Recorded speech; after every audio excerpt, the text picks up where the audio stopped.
Oramos, Señor, dando gracias por estar aquí esta mañana en tu casa, Señor. Ayer me decía el hermano Ignacio, Padre bendito, que él quisiera estar con nosotros y no puede. Te rogamos, Señor, que tú permitas que se habilite lo que sea necesario para que él pueda tener su cirugía y la recuperación consecuente, Señor. Te queremos pedir también por nuestra hermana Katy, que está en nuestros corazones, Señor, y que también necesita un procedimiento, Padre. Padre, te revelamos nuestras preocupaciones y nuestras inquietudes, Señor, pero esto, Padre, como una forma de descargar antes de rogarte que bendigas a cada uno de nosotros, que tenemos cada uno, Señor, de seguro nuestras preocupaciones e inquietudes. Pero, Señor, pidiéndote que por favor en un tiempo, pues por un tiempo, Señor, permita que se aparten de nuestras mentes y que podamos, Señor, estar completamente abiertos, Señor, disponibles al aprendizaje de tu palabra, Señor, a la guianza de tu Santo Espíritu. Oh, Señor, obra en nosotros. Tú solo sabes, Señor, a quién le enseñas y cómo le enseñas, Padre. Solamente tú conoces tus caminos, Señor, y te rogamos que esta mañana, Padre, tengas a bien instruirnos a todos y más que instruirnos, Señor, tocarnos a todos, Señor, aludirnos a todos con tu palabra. Bendice esta iglesia, bendícenos a nosotros, Señor, en la predicación especialmente, y también, Padre, bendice, Señor, estos himnos y estas alabanzas y estas oraciones que, Señor, elevamos delante de ti con toda nuestra adoración, Señor, y toda nuestra devoción, Señor.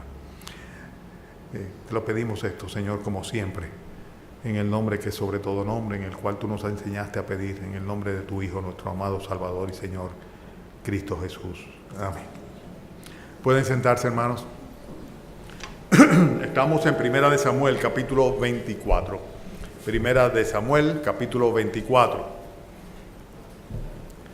Busquen sus Biblias, que vamos a tener la lectura cuando todos estemos en nuestros lugares.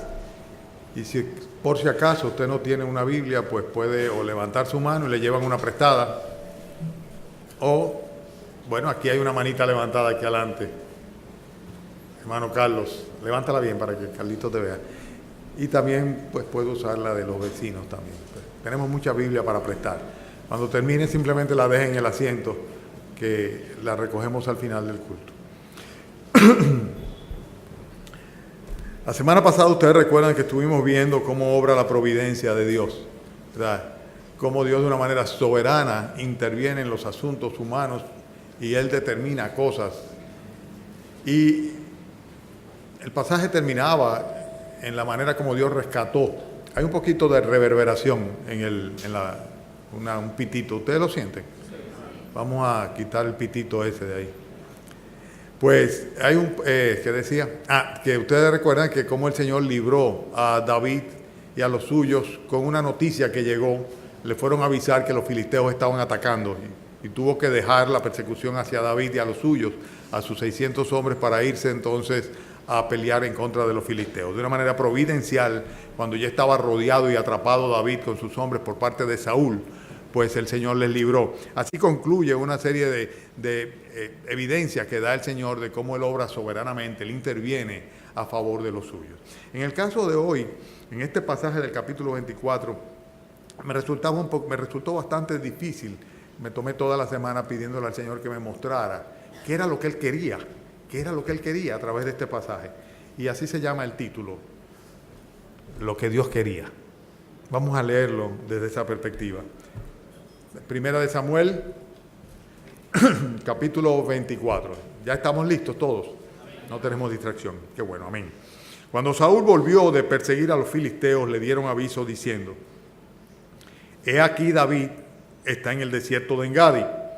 Y tomando Saúl 3,000 hombres escogidos de todo Israel, fue en busca de David y de sus hombres por las cumbres de los peñascos de las cabras monteses. Cuando llegó a un redil de ovejas en el camino donde había una cueva, entró Saúl en ella para cubrir sus pies. Y David y sus hombres estaban sentados en los rincones de la cueva. Entonces los hombres de David le dijeron: He aquí el día que te dijo Jehová: He aquí que entrego a tu enemigo en tu mano, y harás con él como te pareciere. Y se levantó David calladamente y cortó la orilla del manto de Saúl. Después de esto se turbó el corazón de David, porque había cortado la orilla del manto de Saúl. Y dijo a sus hombres: Jehová me guarde de hacer tal cosa contra mi Señor, el ungido de Jehová, que yo extienda mi mano contra él, porque es el ungido de Jehová. Así reprimió David a sus hombres con palabras y no les permitió que se levantasen contra Saúl, y Saúl, saliendo de la cueva, siguió su camino. También David se levantó después y, saliendo de la cueva, dio voces detrás de Saúl diciendo: mi señor el rey. Y cuando Saúl miró hacia atrás, David inclinó su rostro a tierra e hizo reverencia. Y dijo David a Saúl: ¿por qué oyes las palabras de los que te dicen, mira que David procura tu mal? He aquí, han visto hoy tus ojos cómo Jehová te ha puesto hoy en mis manos en la cueva, y me dijeron que te matase, pero te perdoné, porque dije, no extenderé mi mano contra mi Señor, porque es el ungido de Jehová. Y mira, Padre mío, mira la orilla de tu manto en mi mano, porque yo corté la orilla de tu manto y no te maté. Conoce pues y ve que no hay mal ni traición en mi mano, ni he pecado contra ti. Sin embargo, tú andas a la casa de mi vida para quitármela. Juzgue Jehová entre tú y yo, y véngueme de ti Jehová, pero mi mano no será contra ti. Como dice el proverbio de los antiguos, de los impíos saldrá la impiedad, así que mi mano no será contra ti. ¿Tras quién ha salido el rey de Israel? ¿A quién persigues? ¿A un perro muerto? ¿A una pulga? Jehová pues será juez, y él juzgará entre tú y yo. Él vea y sustente mi causa y me defienda de tu mano.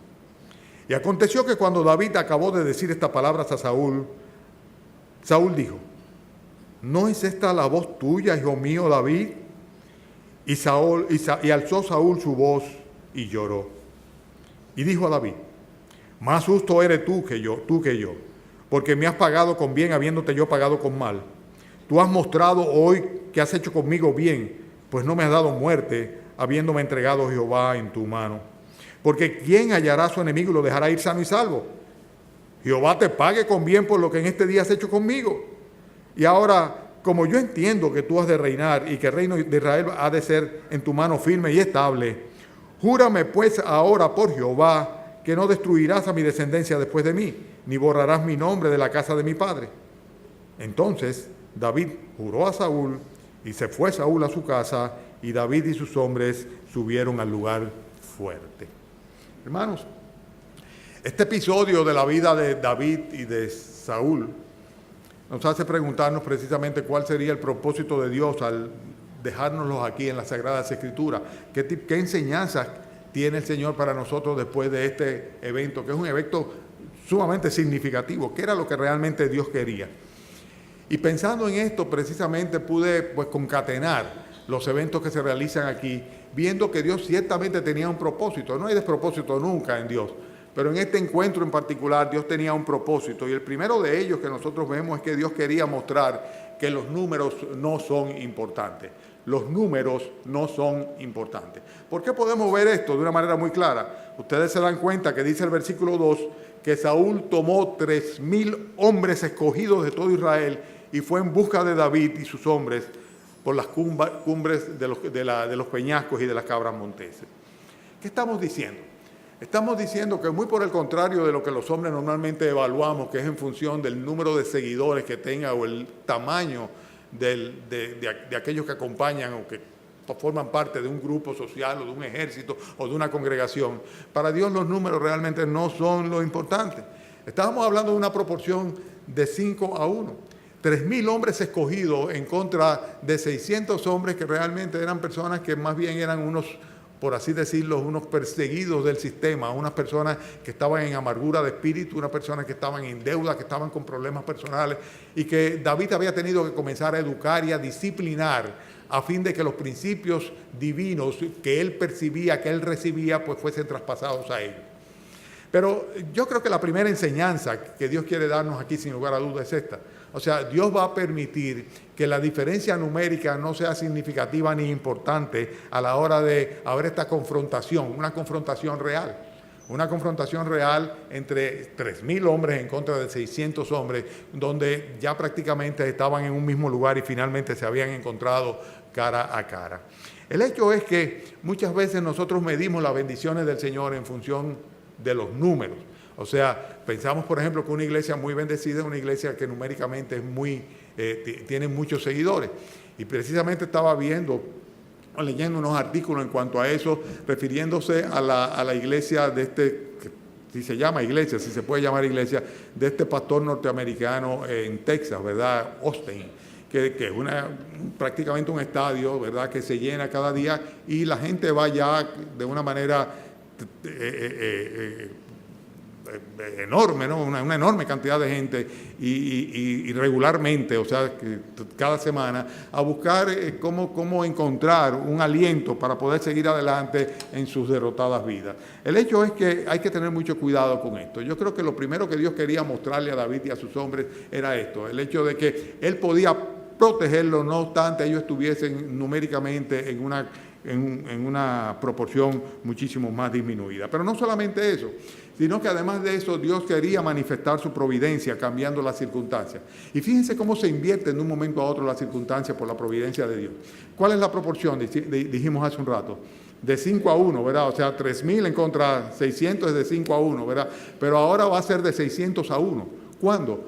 Cuando resulta ser que el rey se aparta de sus 3,000 hombres y se mete solito, ¿verdad?, dentro de una cueva donde están los 600 hombres de David apostados alrededor de la cueva, recostados de los bordes de la cueva. Imagínense ustedes, pueden visualizarlo, ¿verdad? Imagínense ustedes, ¿han estado ustedes en la Cueva de la Maravilla? ¿Verdad? O sea, cuevas enormes, ¿verdad?, inmensas, donde perfectamente puede realizarse un concierto ahí de una multiplicidad de personas. Pues el que está dentro de la cueva tiene sus ojos acostumbrados a la oscuridad, tiene su pupila dilatada y puede ver perfectamente cuando otra persona entra, que seguramente ni se da cuenta ni se percata de que en las penumbras de los bordes pues puede haber todo un ejército de personas recostados de ella. Y este es el caso. De un momento a otro, Dios manifiesta su providencia cambiando las circunstancias. Yo he visto esto muchas veces en mi vida, sin embargo, cada vez que me veo en situación de peligro me pregunto, ¿verdad?, hasta qué punto ese peligro Dios puede transformarlo en una ventaja en un momento dado. Los números se invierten de 600 a 1 y no de 3,000 a 600. Y en vez de ser una quinta parte, son 600 veces más los que están acosando a aquel que estaba persiguiendo a David, o sea, al rey Saúl. La tercera cosa que Dios quería, sin lugar a duda, enseñarnos a nosotros y manifestar en este momento, era cómo Él era capaz de colocar a David en una disyuntiva. Y yo creo que tenemos mucho que podemos aprender de la disyuntiva en la que se encontró David. ¿Y cuál fue la disyuntiva? Bueno, la disyuntiva estuvo entre llevarse del consejo de sus hombres, que le dijeron, aquí está, este es el día, Dios te lo puso en tus manos para que tú lo mates, o sencillamente pues llevarse de lo que el Señor, de lo que era la voluntad real de Dios, de lo que era la voluntad real de Dios. O sea, era una situación, esta disyuntiva, en la cual, gracias hermano, excúseme, que tengo una garrapela, hoy sí voy a tomar algo. Me estoy pareciendo a Eddie Jesús. En vez de tú a mí, yo a ti. Estaba diciendo que, hermano, a ver por dónde ando. Sí, una disyuntiva. Una disyuntiva es una situación en la cual tú tienes que escoger entre dos posibles soluciones distintas. Y él tenía que escoger entre llevarse de lo que les aconsejaban sus hombres, que era aprovechar la oportunidad, o guiarse de lo que su corazón le decía, que un corazón que entendemos muy bien que era guiado por el Señor. Y muchas veces nosotros nos vamos a encontrar en situaciones así, donde hay una disyuntiva y tenemos que tomar una decisión, y muchas veces rápidamente tenemos que tomar una decisión, y todo parece ser que fue Dios que quería que lo matara, que fue lo que le dijeron precisamente sus hombres. Le dijeron, bueno, esta es la oportunidad tuya, Dios te prometió el reino, ¿verdad? Y este es el día en que Dios te lo va a dar. Este es el día en que te pone a tu enemigo en tu mano. Inmediatamente muriera Saúl, pues ya no había ningún límite, ninguna resistencia, ninguna oposición para que David pudiera ocupar el lugar del rey de Israel. O sea, venir a ser el heredero, por así decirlo, del reino. Sobre todo que Jonatán tenía muy claro que él no quería ser el rey, sino que él aceptaba ser segundo después de David. Jonatán era el hijo de Saúl, el heredero natural del trono, pero que de ninguna manera tenían la intención de tomar el trono. Y en este caso nosotros vemos que no necesariamente son oportunidades divinas aquellas que contradicen los principios bíblicos. Y esto yo quiero que lo tengamos bien claro nosotros. Porque muchas veces van a aparecer lo que parecen ser provisión de Dios, providencia de Dios, favor de Dios, ayuda de Dios, oportunidad de Dios, ¿verdad? Y todo se va a ver muy claro. Esto parece muy nítido. O sea, David está siendo injustamente perseguido por alguien que está obsesionado con matarlo. Y el Señor se lo pone ahí. Ni siquiera tenía él que usar sus propias manos, nada más tenía que decir, acaben con él. Y 600 hombres iban a acabar este pobre hombre ahí dentro de esta, digo pobre hombre por ser uno solo, ¿no? Dentro de esa cueva, sin que su ejército ni siquiera se enterara porque estaban fuera de la cueva y no se iban a dar ni cuenta de lo que estaba pasando en este lugar. Lo que vemos nosotros es que tenemos que aprender a discernir, como decía nuestro hermano Wilson, entre lo que es de Dios y lo que no es de Dios. Lo que es de Dios y lo que no es de Dios. El principio bíblico estaba vigente ahí, no matarás. El principio bíblico de no oponerse a un príncipe de su pueblo era algo que estaba establecido ya en las escrituras mosaicas. O sea que realmente debía él supeditarse a la autoridad de quien bien él llama el ungido de Jehová. Y no le correspondía realmente a David matar a Saúl. Y por eso entonces nosotros vemos que podemos cuestionarnos si fue una oportunidad, una providencia de Dios, o por el contrario fue una tentación lo que tuvo en ese momento David. ¿Qué ustedes creen que fue? No puede ser una tentación de parte de Dios. ¿Por qué? La Escritura lo dice, que Dios no tienta absolutamente a nadie. Él no es tentado por el mal ni tampoco puede tentar a nadie. Entonces, ¿qué era entonces? Si no era una providencia de Dios, porque Dios quería que lo matara, ¿verdad? Si no era por el contrario una tentación, ¿verdad? Entonces, ¿qué era realmente? Una prueba. Era una prueba. Si venía de parte de Dios, era una prueba. Y es interesante esto, porque si nosotros realmente tenemos la guianza de Dios, la guía de Dios en nuestros corazones, en nuestras mentes, tenemos la palabra de Dios, el mandato de Dios, los preceptos de Dios, los principios bíblicos en nuestra mente, entonces que nosotros vamos a poder discernir si eso proviene o no proviene del Señor. Y hay que tener mucho cuidado con los atajos. O sea, todo se planteaba como este es el momento. O sea, es el momento en el cual tenemos que aprovecharlo porque este es el turno nuestro. Y he visto, hermanos, en tantos años en la fe a muchos creyentes, ¿verdad?, desviarse y caer en errores fatales, gravísimos, pecando en contra de los principios de la palabra de Dios, o sea, pecando contra Dios, por sencillamente pensar, malinterpretar lo que aparentemente era una oportunidad que Dios le estaba dando. Pero sin embargo estaban violando una serie de principios y preceptos bíblicos si tomaban esa opción. Y consecuentemente y tristemente han terminado siendo heridos por la misma decisión que tomaron. El hecho es que tenemos que tener mucho cuidado. Los atajos no siempre son de Dios. Dios tiene su tiempo, Dios tiene su momento, su ocasión para cada cosa. Y ese no era el momento para que David llegara a tomar el reino de Israel. Todavía no era el momento. Cualquiera hubiera dicho, sí, sí lo era, está ahí, ¿verdad? Se lo pusieron a boquejarro, como diríamos nosotros. Pero sin embargo no era así. Era un momento de prueba. Este no era el día que el Señor tenía para que David ocupara el reino de Israel.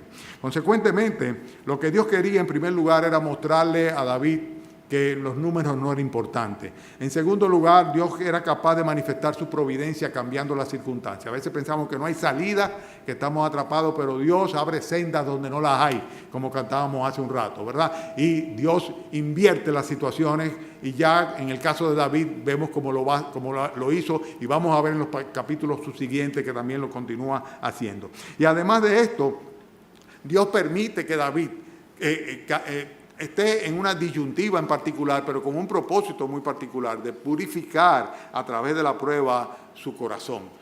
Vamos a ver más resultados de las cosas que Dios quería para con David y que de seguro también para con nosotros, aprendiendo de la experiencia de David. La cuarta cosa que yo veo acá está en los versículos que van del 5 al 7, cuando dice que después de esto se turbó el corazón de David porque había cortado la orilla del manto de Saúl. Y dijo a sus hombres, Jehová me guarde de hacer tal cosa contra mi Señor, el ungido de Jehová, que yo extienda mi mano contra él, porque él es el ungido de Jehová. Y así reprimió David a sus hombres con sus palabras y no le permitió que se levantasen contra Saúl. Y Saúl, saliendo de la cueva, siguió su camino.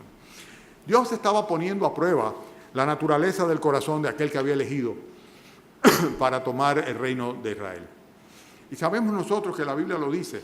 En Primera de Pedro, la Escritura enseña que nuestra fe debe ser sometida a prueba, para que una vez sometida a prueba sea hallada, dice, completamente pulida, o sea, sin ningún tipo de escoria. Dice, nuestra fe sea purificada como el oro es purificado. Y todo esto realmente lo hace el Señor a través de las pruebas. Cuando hay un corazón que es un corazón sensitivo, ese corazón va a responder a la influencia del Espíritu Santo. Y lo que le pasó a David fue exactamente eso. O sea, Dios de un momento a otro llenó a David de una turbación total porque había cortado simplemente un pedazo del manto. El manto significaba la autoridad real. Ustedes recuerdan cómo el propio Jonatán se había despojado de sus vestidos y se lo había dado a David en una ocasión anterior, por así decir, traspasándole el derecho a la herencia del trono, el derecho sucesoral. En este caso nosotros vemos que él corta un pedacito de su manto real y con eso se turba su corazón en el momento que lo hace. Es como si llegara de un momento a otro un estado de conciencia tal en el cual él siente que ha pecado grandemente porque ha tenido una agresión contra lo que representa Saúl en su condición de rey de Israel. Y esto es interesante. Es interesante porque si eso pudo sucederle a David, yo estoy completamente seguro, y lo digo por experiencia personal, de que el Espíritu Santo nos da testimonio a nuestro espíritu de una manera permanente.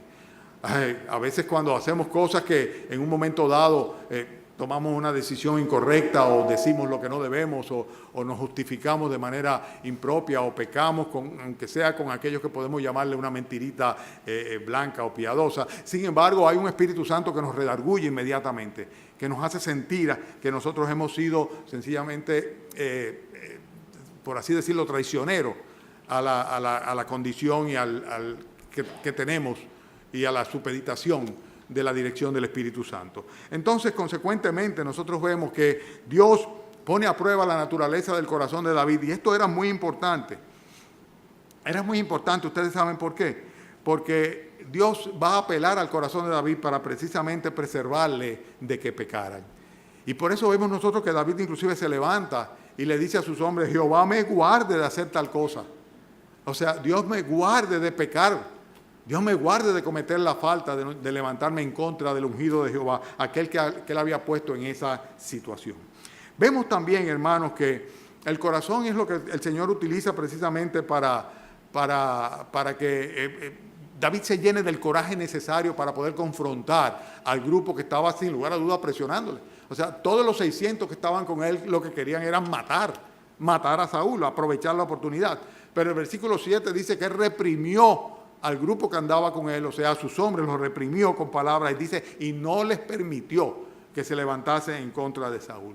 Y saben que eso me hizo reflexionar con algunas noticias que me impactan mucho cuando las leo,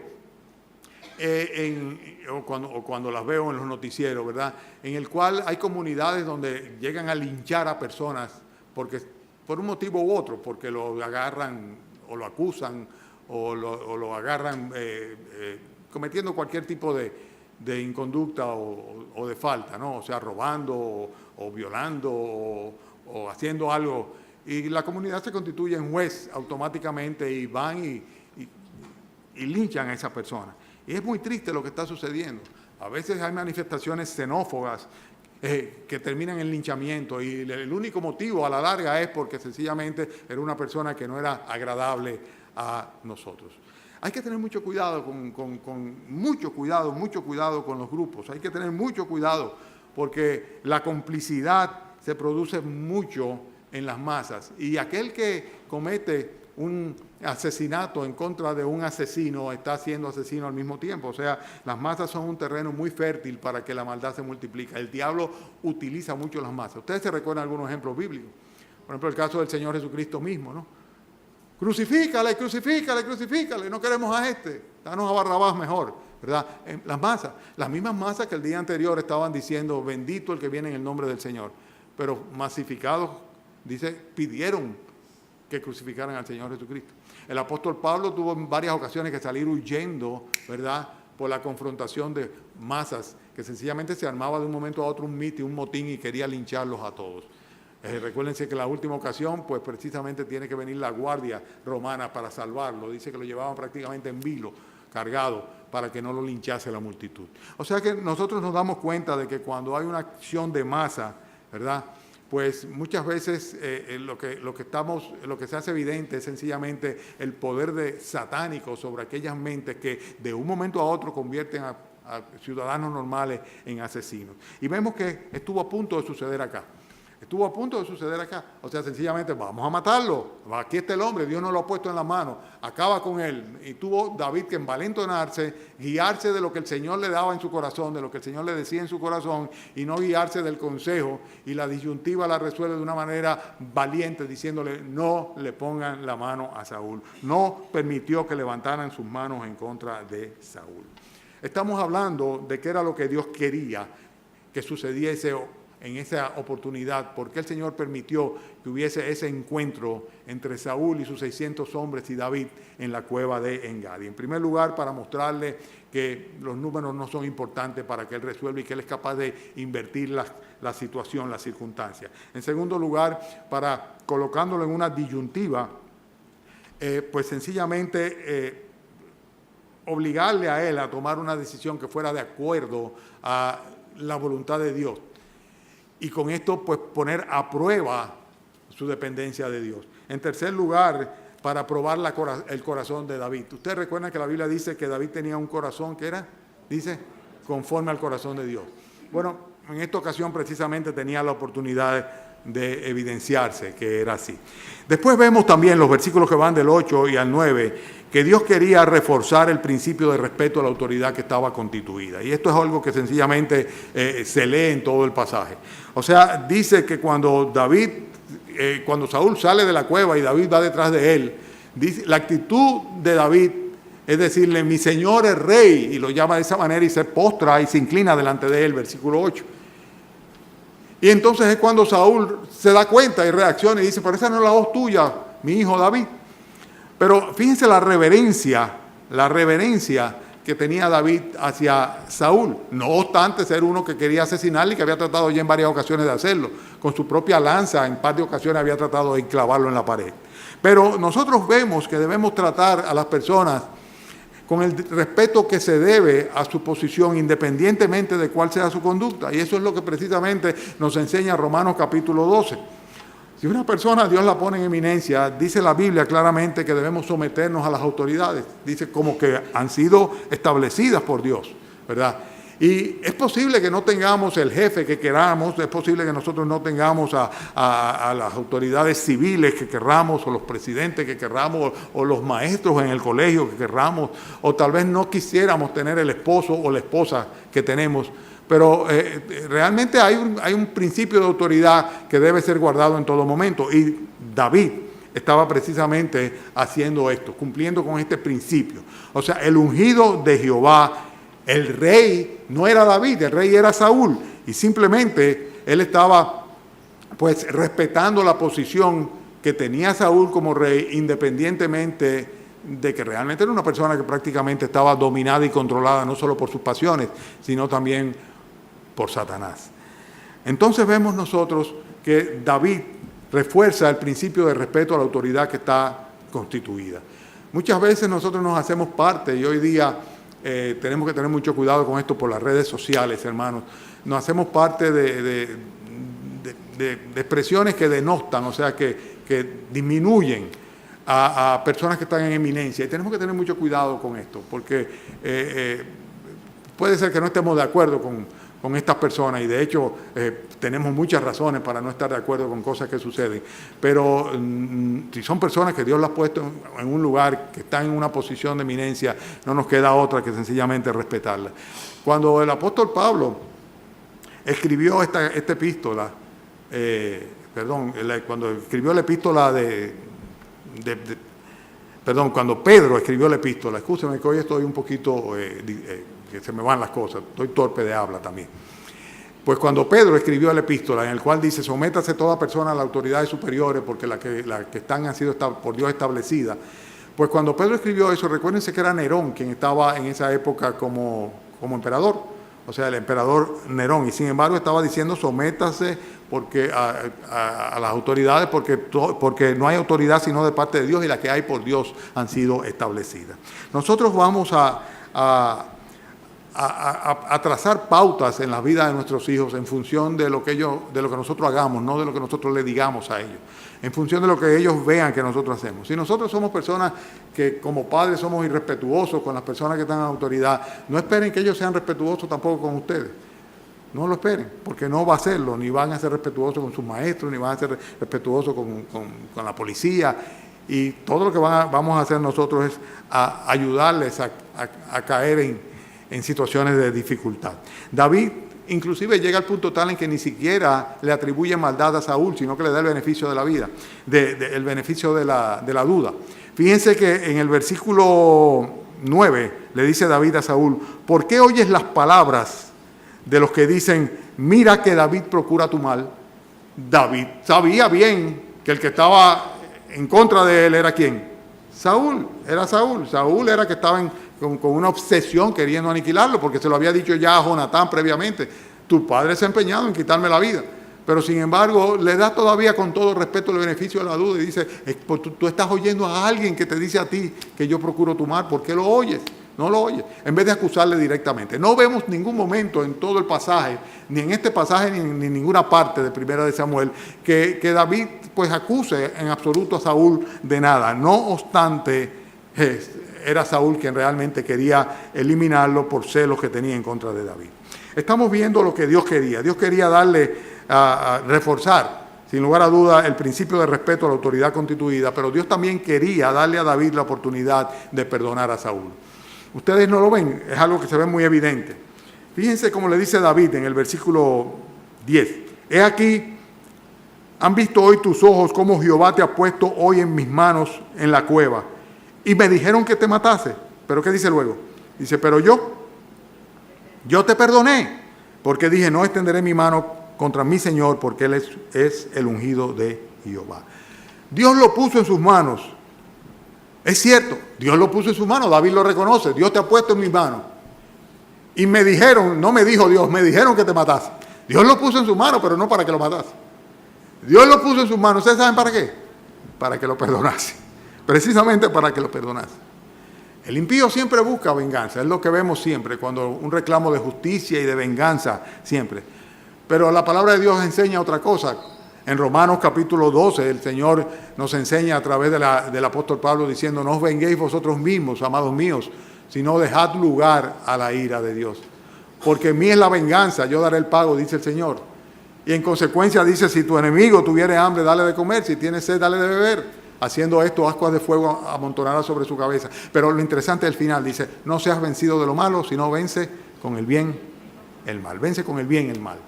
En este caso nosotros vemos que precisamente eso es lo que David está haciendo. O sea, no está buscando venganza. Si hubiera estado buscando venganza ya hace rato que hubiera pasado al otro mundo Saúl. Pero Dios no lo puso ahí para que se vengara. Esa era la lectura natural que tenían los 600 que estaban con él. Pero él no, él tenía un corazón muy particular en el cual obraba Dios, el cual le puso a vibrar en el momento en que cortó apenas el borde de un manto, y David entendió que no debía tocar al ungido de Jehová, porque estaría violando principios bíblicos fundamentales que están en las Escrituras desde el principio. Recuérdense lo que le pasó a María y a Aarón cuando se rebelaron en contra de Moisés, ¿se recuerdan? O sea, el principio de la autoridad que estaba completamente bien claro y establecido, del cual David no tenía ningún tipo de duda. Entonces vemos acá que el corazón de David debía ser conforme al corazón de Dios. Y si era un corazón conforme al corazón de Dios, por eso era un corazón perdonador. Fue precisamente lo que el Señor hizo con nosotros. Colosenses dice, vestidos pues como escogidos de Dios, santos y amados, de entrañable misericordia, de benignidad, de humildad, de mansedumbre, de paciencia, soportándoos unos a otros, perdonándoos unos a otros, si tuviera alguno queja contra otro. De la manera que Cristo os perdonó, así también hacedlo vosotros. David fue probado en ese momento. No fue una tentación de parte de Dios. No fue una providencia divina para que él la asesinara, sino que fue una prueba al corazón de David con el propósito que tenía Dios, sin lugar a duda, de darle la oportunidad de que manifestase esa benignidad, esa misericordia y esa gracia sobre aquel que era su enemigo. Y con esto evidenciar la semejanza que tenía el corazón de David al corazón de nuestro Señor Jesucristo. Además de esto, Dios quería, sin lugar a duda, reivindicar el testimonio de su siervo. Vamos a analizarlo rápidamente. Son los versículos que van del 11 al 15. ¿Todavía no se han cansado?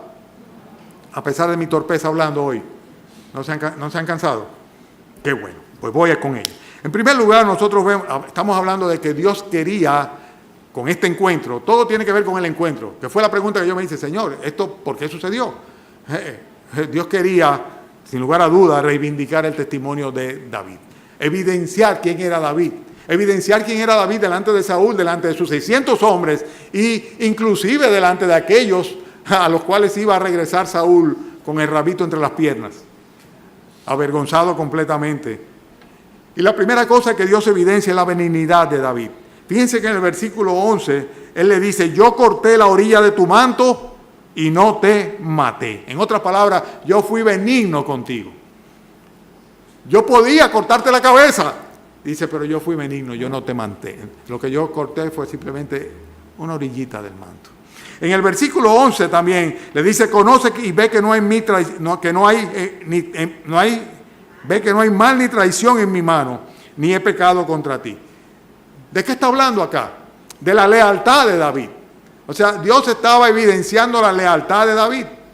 Dice, no hay traición en mí, no hay ninguna maldad contra ti. Dice, de ninguna manera yo he levantado mi mano en contra tuya, yo no he pecado en contra tuya. En primer lugar, su benignidad. En segundo lugar, su lealtad. En tercer lugar, la confianza de David, ¿dónde estaba? Versículo 12.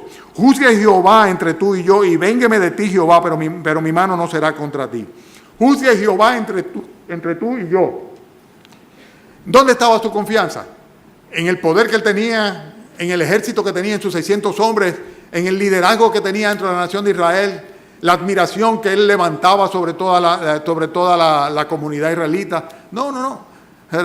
Su confianza estaba puesta en el Señor. Y su confianza en la victoria que finalmente el Señor le concedería estaba puesta completamente en el Señor. Juzgue Jehová entre tú y yo, y sea el Señor que me vengue de ti, pero yo no voy de ninguna manera a levantar mi mano contra ti. Él podía descansar en la justicia divina. Su confianza, su benignidad, su lealtad, su confianza, después su naturaleza. Me encanta este versículo. Yo pensaba que era sobre eso que yo tenía que predicar hoy, sobre ese versículo solamente, ¿verdad? Y no sobre todo el pasaje. ¿Por qué? Porque dice en el versículo 13 que David, versículo 13, le dice, como dice el proverbio de los antiguos.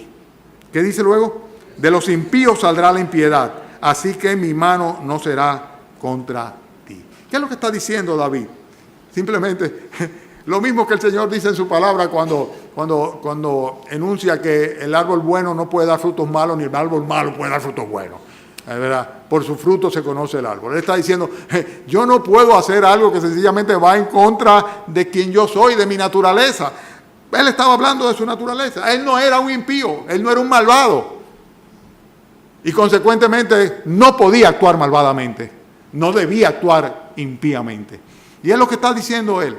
Este versículo debería de definir lo que debe ser el carácter de un cristiano cualquiera. O sea, si nosotros hemos sido redimidos, si ya no somos impíos, si somos hijos de Dios, si hemos sido purificados, justificados, glorificados con el Señor, identificados con Cristo, no podemos llevar a cabo obras malvadas, obras impías. Y es lo que estaba diciendo David acá. Dios estaba evidenciando todas estas cosas, su benignidad, su lealtad, su confianza, su naturaleza, y hay otra cosa adicional, su humildad. Fíjense cómo le dice en el versículo 14, ¿tras quién ha salido el rey de Israel? ¿A quién persigues? ¿A un perro muerto? ¿A una pulga? En otras palabras está diciendo, ¿pero quién soy yo? Yo no soy nada. Un perro muerto no puede morder a nadie. Una pulga no tiene nada por lo cual una gente tenga que defenderse. No puede hacer daño.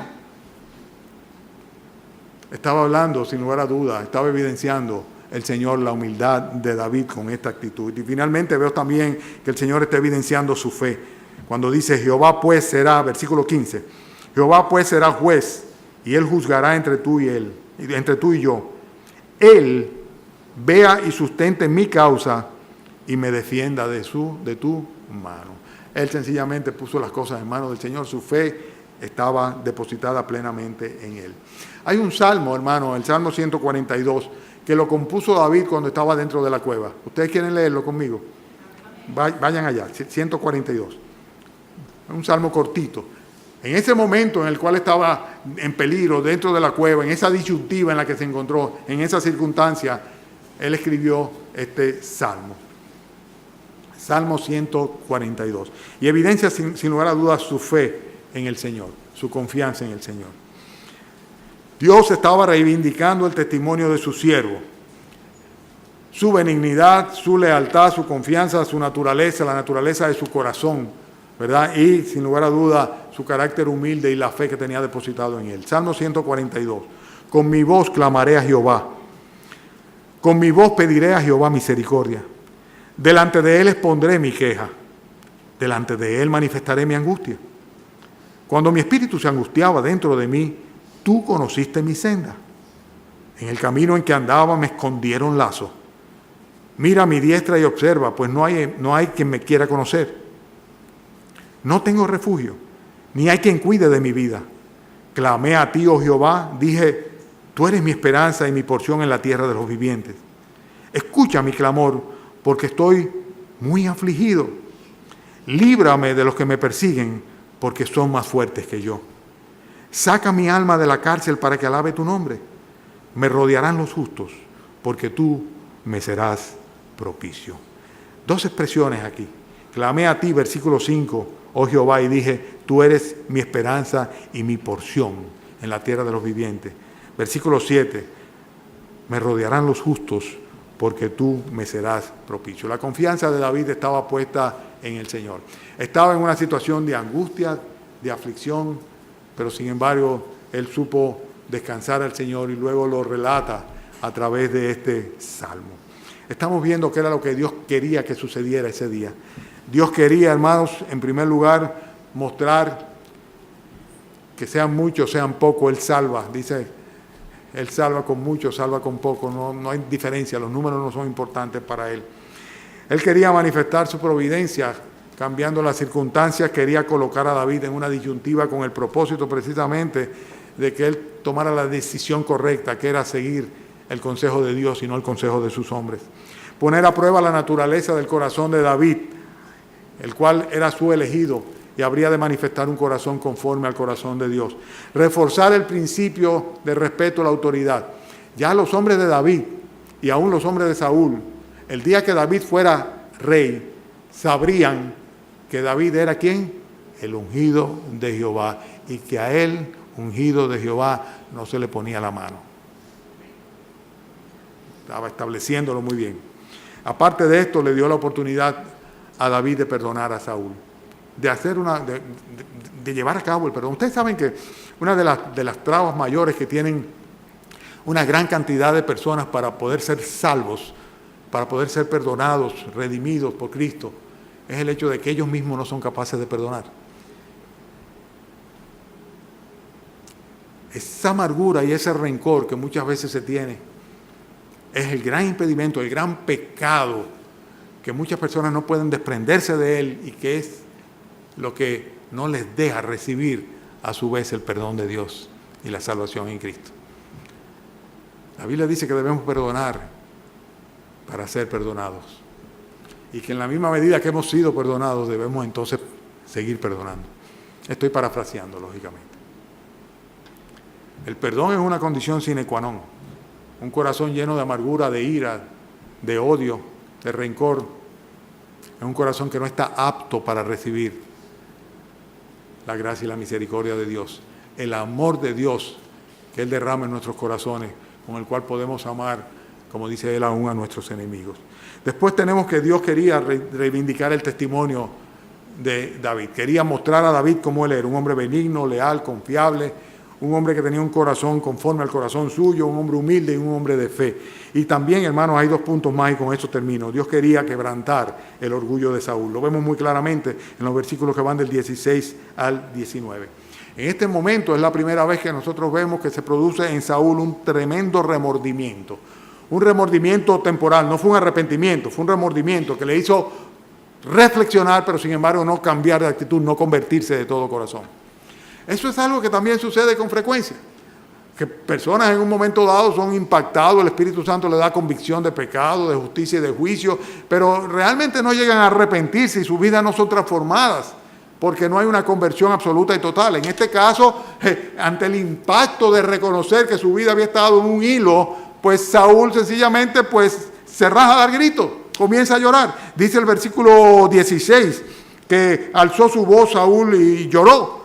Y le dice inclusive a David, más justo eres tú que yo. Y le dice, tú no me has dado muerte habiéndome entregado Jehová en tus manos. Él inclusive llegó a reconocer que fue Dios que le puso a David la oportunidad de matarlo. Es increíble. Todo esto hizo que se produjera un remordimiento. Hijo mío, David, esa no es tu voz. Dice, y se puso a llorar. A llorar se puso. Él reconoció la misericordia de David, reconoció que Dios había sido misericordioso y reconoció el haber estado él bajo el juicio de Dios, sin lugar a duda. Pero esto fue solamente algo temporal, algo que lo que hizo fue quebrantar su orgullo. Dios estaba quebrantando el orgullo de Saúl. Y no solamente eso, sino que también hay otra cosa que sucedió en ese momento, y con esto concluyo. Dios estaba confirmando a David la promesa que le había hecho de constituirlo en heredero del reino de Israel. Dios lo estaba haciendo. ¿Dónde lo vemos nosotros? En los versículos finales. El mismo Saúl ahora por primera vez dice, ahora como yo entiendo que tú has de reinar y que el reino de Israel ha de ser en tu mano firme, y lo está reconociendo el propio Saúl. El reino de Israel va a ser en tu mano firme y estable. Júrame pues ahora que no destruirá mi descendencia. Fíjense qué interesante. Saúl reconoce el derecho de sucesión que tiene David porque Dios se lo había dado, aunque no fuera su descendiente directo. Y no solamente eso, el hecho de que él sabía que Dios iba a bendecir el reino cuando estuviera en manos de David. Y David entonces estaba siendo solicitado por parte de Saúl a comprometerse a que cuando eso sucediese, guardara la descendencia de Saúl. Y David lo hace, y lo va a hacer. Va a tener un sobreviviente, un solo sobreviviente de su familia, Saúl, un hijo de Jonatán precisamente, ¿verdad? Mefibosé. Y él lo va a llevar a su casa, a su reino, y lo va a tener con él. Eso lo veremos mucho después. Pero lo más interesante de todo esto es que David iba a venir a ser el precursor, el antecesor de nuestro Señor Jesucristo. Ustedes recuerdan en el Nuevo Testamento que uno de los denominativos comunes, constantes, del Señor Jesucristo, sobre todo en los evangelios, ¿cuál? El hijo de David, el hijo de David, el hijo de David. David iba a venir a ser, ¿verdad?, un antecesor de nuestro Señor Jesucristo, el Mesías prometido. Dios tenía necesariamente que resguardar a David en la misma medida que iba a resguardar su plan eterno de mandar en Jesucristo el Redentor de toda la humanidad. De la descendencia de Abraham, de la descendencia de Isaac, de Jacob, de la descendencia de David. David sería quien daría en términos humanos la posición real a nuestro Señor Jesucristo. Él vendría a ser heredero del rey de Israel directamente. Bueno, ¿en qué termina esto? Bueno, todo esto termina en que sencillamente, a pesar de las profesiones de fe, de arrepentimiento, no confía absolutamente David en Saúl. Dice la Biblia que David pues tomó a sus hombres y se fue de nuevo para la montaña, y Saúl regresó con el rabito entre las piernas. Estamos en el capítulo 24, ¿verdad? En el capítulo 26 va a haber un caso muy similar. Una vez más, Saúl va a salir con 3,000 hombres a perseguir a David con el propósito de aniquilarlo, porque era una obsesión que tenía, era diabólico lo que había en él. Y una vez más, Dios le va a dar la oportunidad a David de encontrarse en las disyuntivas de si lo mata o no lo mata. Ya veremos lo que va a hacer David. Capítulo 26. ¿Qué era lo que Dios quería? Solamente como una manera de concluir. Dios quería mostrar que Él cambia las circunstancias y que no debemos enfocarnos en los números bajo ninguna circunstancia, valga la redundancia. Dios quería manifestar su providencia.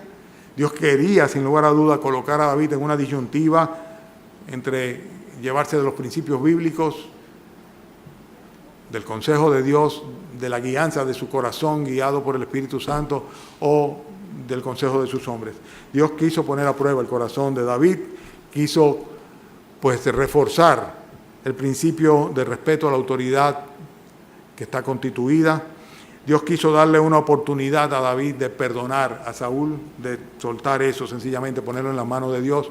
Quiso reivindicar el testimonio de David, sus características como el futuro líder de Israel. Dios quiso quebrantar el orgullo del rey Saúl y Dios quiso confirmar a David la promesa del reino de Israel.